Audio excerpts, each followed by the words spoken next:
तो आइए मेरे प्यारे दोस्तों, आज बहुत इंपॉर्टेंट टॉपिक जो अभी एग्जाम में पूछने की चांस बहुत अधिक रहती है।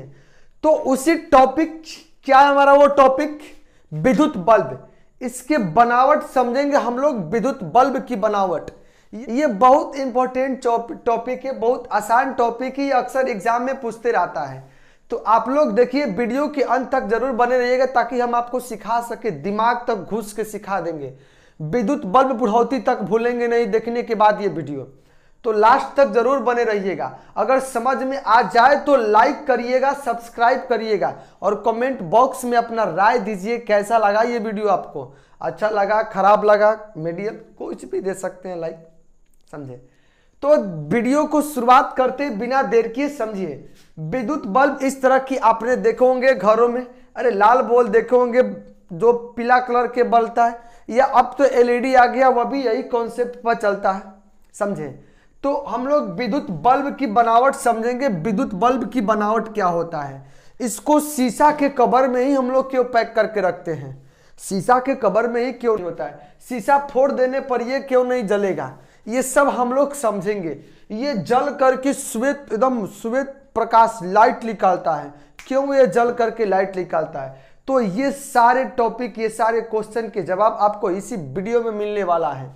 देखिए, सबसे पहले विद्युत बल्ब में पहले समझ लेते, अंदर से चालू करते हैं। जो आप ये हिस्सा देख रहे हैं, ये वाला, ये जो स्प्रिंग टाइप के दिख रहे हैं, ये टंगस्टन के बना एक तंतु है जिसे फिलामेंट बोलते हैं। यह भी एग्जाम में पूछता है किस तार का, फिलामेंट बनाने के लिए किस तार का उपयोग किया जाता है, तो टंगस्टन का। आपने विद्युत हीटर देखा होगा, तो विद्युत हीटर में टंगस्टन नहीं होता है, उसमें नाइक्रोम होता है। क्या होता है, उसमें नाइक्रोम के तार होता है। विद्युत हीटर में नाइक्रोम की तार होता है, और टंगस्टन नाइक्रोम में धरती आसमान के फर्क है, समझे। अगर हम लोग टंगस्टन से विद्युत धारा प्रवाहित करेंगे, ये पूरा चमकेगा, ये चमकने लगता है। यानी जो ये टंगस्टन से जब विद्युत धारा प्रवाहित करेंगे तो ये चमकने लगता है, और जैसे ही नाइक्रोम से हम लोग विद्युत धारा प्रवाहित करेंगे तो ये लाल हो जाएगा, गुस्सा से पूरा लाल हो जाएगा, लाल हो करके हीट उत्पन्न करेगा, हीट। और यही हीट का उपयोग करके खाना वाना बनाया जाता है विद्युत हीटर में, समझे। तो विद्युत हीटर में नाइक्रोम की तार यूज किया जाता है, और जबकि विद्युत बल्ब में टंगस्टन की तार को यूज किया जाता है। बारीकी से समझेंगे, समझिए। विद्युत बल्ब में टंगस्टन तार का उपयोग किया जाता है। टंगस्टन तार की बनी एक तंतु होता है जिसे हम लोग फिलामेंट कहते हैं। ये इसी को फिलामेंट, जो ये आप दिख रहे हैं ये वाला स्प्रिंग टाइप का, इसी को हम लोग फिलामेंट कहते हैं। और कभी कभी ये फिलामेंट जल करके टूट जाता है तो बोवल बंद हो जाता है, बोवल नहीं जलता है। यहाँ से ये दो तार होता है, मान लो विद्युत धारा इस तरह गया तो लौट की इस साइड से आता है, और ये वाला दो कुंजी होता है जहां पर हम लोग सटाते हैं, इसी में सटाएंगे दोनों तार तो ये बढ़ेगा, समझे। इसमें दोनों तार को सटाएंगे तो ये क्या होता है, बढ़ता है। इसको शीशा में पैक करके रखा जाता है, समझिए। ये जो शीशा में पैक करके रखा जाता है यह भी हम लोग समझेंगे। पहले टंगस्टन के बारे में जान लीजिए। टंगस्टन का तो फिलामेंट होता है, और जो ये टंगस्टन होता है इसका गलनांक 3400 डिग्री सेल्सियस होता है। यानी जो ये टंगस्टन है ना, ये 3400 डिग्री सेल्सियस पर गलेगा, यानी गल करके टूट जाएगा। यानी हम लोग इसे 2000 सेल्सियस पर या 2500 सेल्सियस पर आसानी से इससे ऊष्मा प्राप्त हम लोग कर सकते हैं। यानी इससे विद्युत धारा प्रवाहित करेंगे तो 2500 2000 तक आसानी से हम लोग इससे लाइट उत्पन्न कर सकती है, गलेगा नहीं, समझे। तो टंगस्टन तार की एक खासियत है, और इसकी प्रतिरोधकता कम होती है। प्रतिरोध यानी इसमें रेजिस्टेंस क्या होती है, कम होती है, प्रतिरोध कम होता है। इसकी एक कमी है, समझो कि प्रतिरोध कम होने के कारण इसको लपेट दिया जाता है। आपको बतलाए हुए हैं कि प्रतिरोध को लंबाई बढ़ाने पर प्रतिरोध बढ़ जाता है। जैसे ही हम लोग लंबाई को बढ़ाएंगे तो लंबाई बढ़ाने पर प्रतिरोध क्या होता है, बढ़ जाता है। तो लंबाई समझो, इसको स्प्रिंग जैसा मोड़ दिया गया है, जब इसको उघाड़ेंगे तो बहुत बड़ा सी बनेगा, समझे।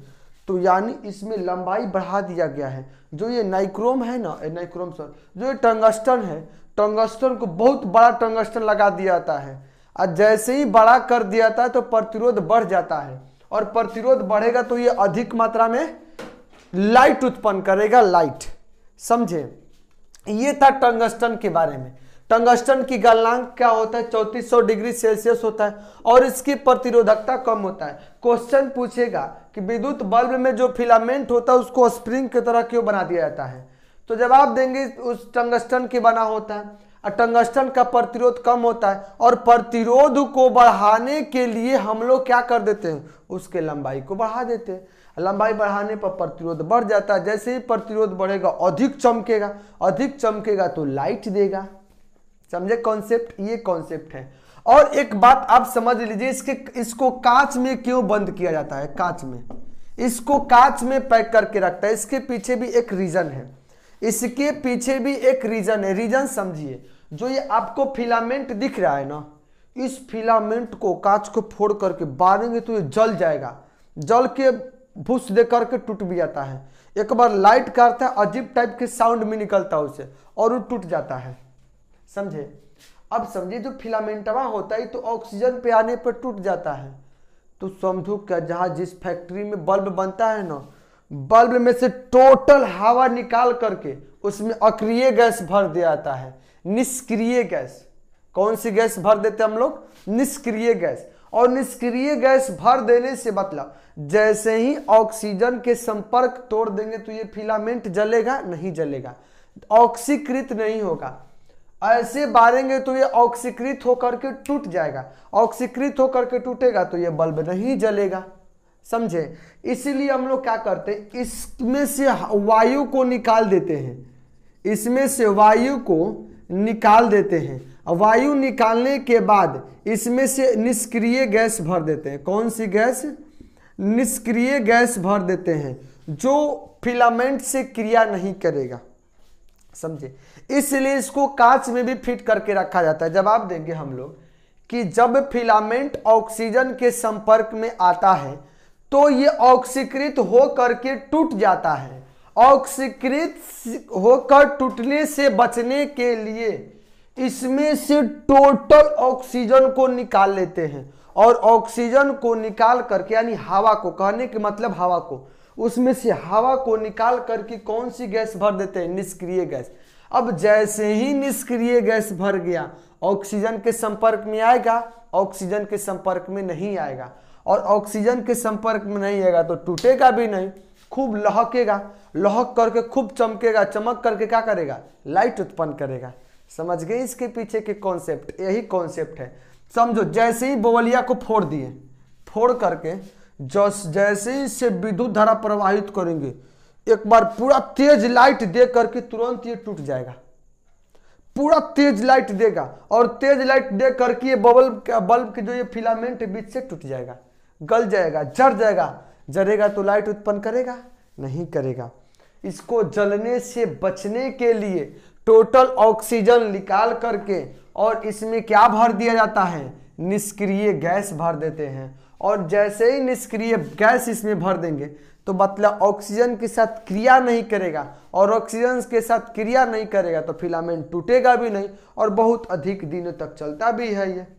समझे? ये था विद्युत बल्ब के कॉन्सेप्ट। ये भी क्वेश्चन, अब जवाब जो भी क्वेश्चन पूछेगा दे दीजिएगा जवाब उसका। कौन सी तार लगा होता है? तो बोलेंगे फिलामेंट के तंतु लगा होता है। और क्यों शीशा में पैक किया जाता है? तो ये भी आपको बतला दी, शीशा में पैक क्यों किया जाता है।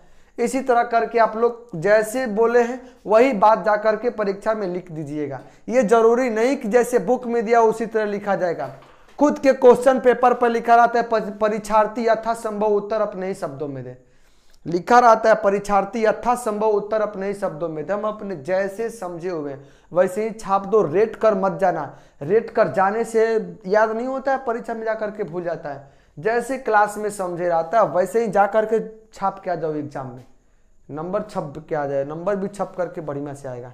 समझे? अगर हमारी बात समझ में आया होगा तो चैनल को सब्सक्राइब जरूर कर लीजिएगा, वीडियो को भी लाइक करिएगा और एक प्यारा से कमेंट करिएगा ताकि हम भी देख सके आप लोग कितना प्यार करते हैं।